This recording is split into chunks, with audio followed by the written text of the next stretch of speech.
Welcome to Take 5. I'm Tanner Reisner. With me is Nick Grohl and Corey Williams, and we're probably the last guys you ever want to hear talk about movies. The Hunger Games Part 2, Catching Fire.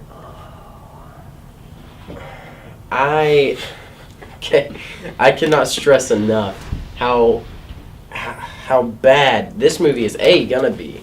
How bad I think the writing has been, because even the director of the first movie, it didn't even touch the second one. He left, and then they had to get someone else, which I think speaks to how good was the first movie? Because I know a lot of people who were like, first movie was good.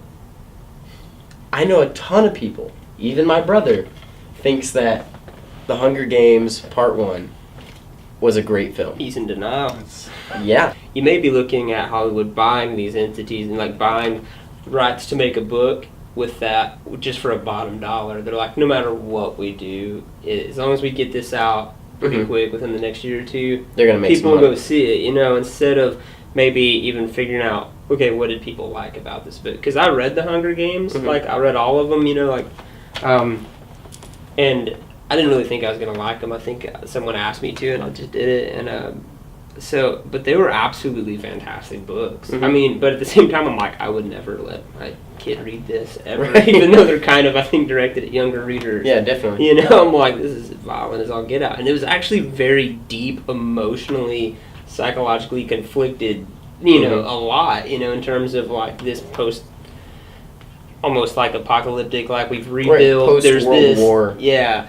There's, these districts that are doing well, districts that aren't doing as well, and as punishment, you have to, sacrifice one kid for each district to go fight and to the death, And Listen, I never read The Hunger Games. I haven't read any of the books, but I went to watch the movie, just because I was like, well, let's check this out. Let's see how I'll give it a shot.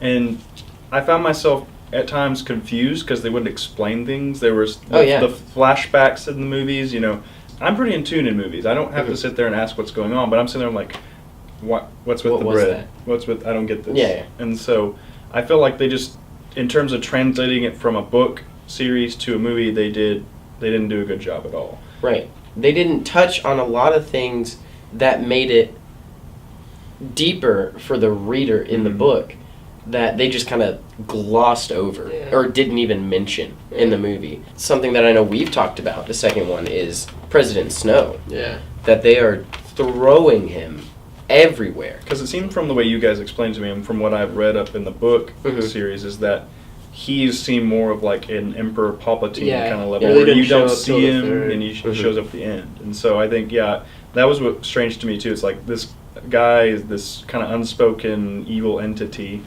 is thrown to the forefront of this movie. I'm like, we're not even really.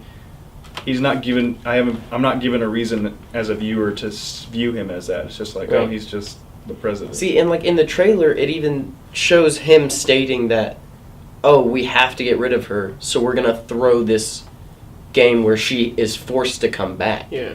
And that, I think that alone defeats a purpose of having President Snow. Yeah. Because once they bring in this new winner's game, that's the reason.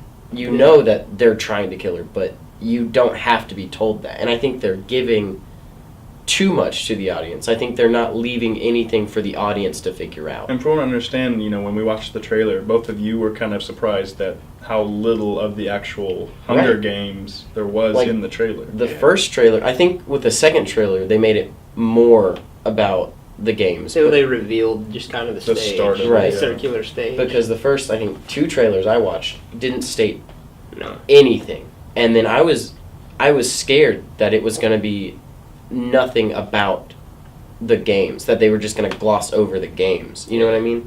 And I was scared about that. I know we've talked that the one thing that they have in the movie is kids killing other kids, and they don't... Which is a huge theme to discuss, and I'm sure it's discussed in detail in the book. It's like, these kids are killing each other. Yeah. And you use a shaky cam effect to make it, to just gloss over, because you want that PG-13 rating, so your 10 to 12-year-old audience can come watch it. Yeah. Which to me, and that was another thing for me, it's like the whole movie, the entire movie, from from the script writing, from the style of it. It just felt like a cheap Disney Channel movie from the 90s. Yeah. I went to see it in theaters, and then I went to my parents' house, and they were watching it. Mm-hmm. I literally had completely forgotten about the movie by the time I went to my parents' house. Yeah. And I walked in and sat down, and I was like, well, I didn't know we got the Disney Channel.